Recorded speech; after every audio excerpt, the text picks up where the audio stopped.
the leaders within the institutions themselves have to educate themselves about the Métis people.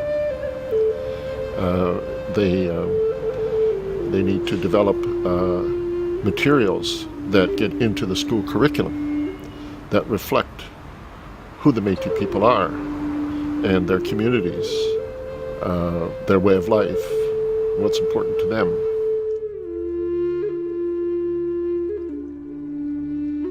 There has to be some sort of cross-cultural experiences, and that begins with, again, at the kindergarten, pre-kindergarten stage, where you start exposing young children to different cultures, whether it's Aboriginal culture, whether it's any other culture across Canada.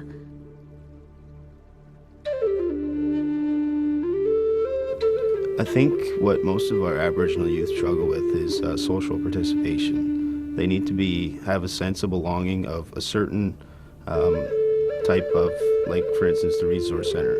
For me, I'd like to see more of our elders involved to tell their stories, because the education system seems to be a little skewed of how they record the history.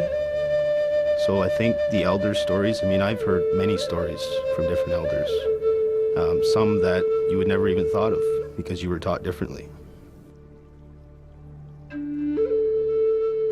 Aboriginal people need to see themselves. Our children need to see their worldview, their values expressed in curriculum, expressed in the teachers that are in front of them as instructors, within school administrative staff. There's a whole host of experiences and encounters that we need to better reflect the Aboriginal culture, the Aboriginal perspective in what we are as a country. I think a lot of small things will be very helpful. I think, Métis students, those institutions need to show more reflective and be reflective of who we are as a people. Any student that goes to an institution, they want to see themselves in there, So they want to, whether it's a textbook, whether it's the art that's throughout the school or the institution, in some form or some ways, people need and want to see themselves reflected in what it is they're learning or the institution they're attending. So, some sort of visible indicators that, Métis people have contributed to this country, this province, this community, or some way of seeing themselves reflected in either the curriculum or the institution or whatever, not seeing these institutions as foreign bodies or foreign entities that don't reflect who they are or where they come from. My daughter, she's in high school. She had a rough transition in the beginning because she had gone to elementary and middle school in the Arctic, and then coming into a high school where the population of the high school is almost as big as her hometown. So it's a matter of competing almost for attention from your teacher, from your counselor, and how you can try and gain that attention. My daughter's a very shy girl, based on the fact that she lived in a small town. So it was difficult for her to put her hand up and to try and ask the teacher a certain question. But even asking was a difficult task in itself. She managed to adjust based on the fact that they found a talent she didn't know she had.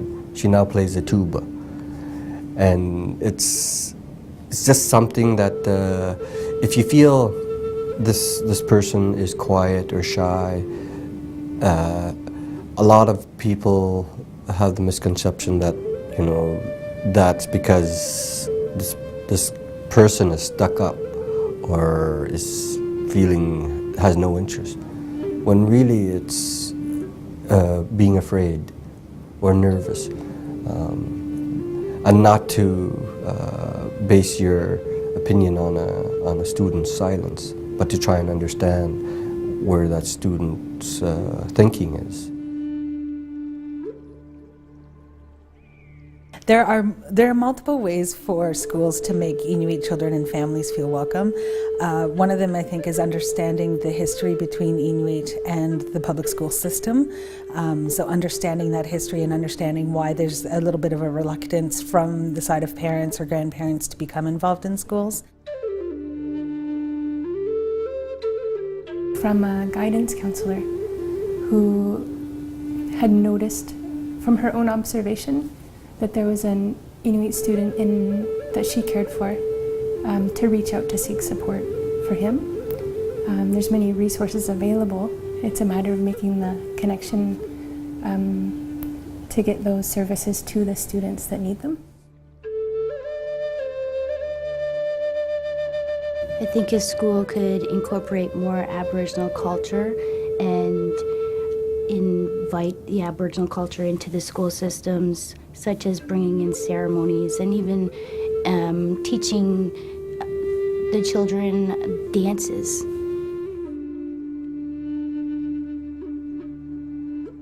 To have the rest of the students engage with the Métis people about Métis people. Give them the information on the cool websites that are out there. Hold some Idle No More events. Idle No More is not all about protest. It's also about education. And it's not just about drumming, it's also about fiddling. So, engage, have the students engage. But once the teachers know about the Métis people and the Métis communities and the cool things that are going on, then it's going to be easy for them to be able to say, well, hey, we should know about this. There's this really neat exhibit coming here, this fantastic exhibition that's coming here of a Métis artist. Let's make sure we get out there. The teachers and faculty who the children are in the care of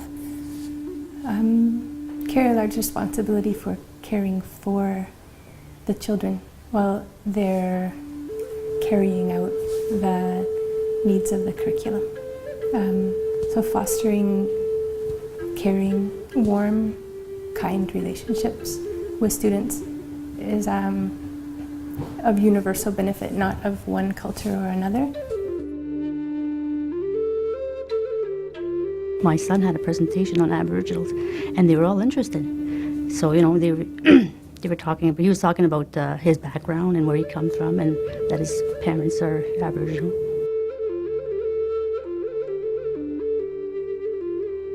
I'm always reluctant to talk about how all Inuit would feel but for me, what I enjoyed about the good experiences that I've had in school is that there were cultural contexts or the Inuit culture in the classroom, whether it was artwork or the alphabet or some pictures or all of that, the teacher incorporated into her regular classroom, and that was fantastic.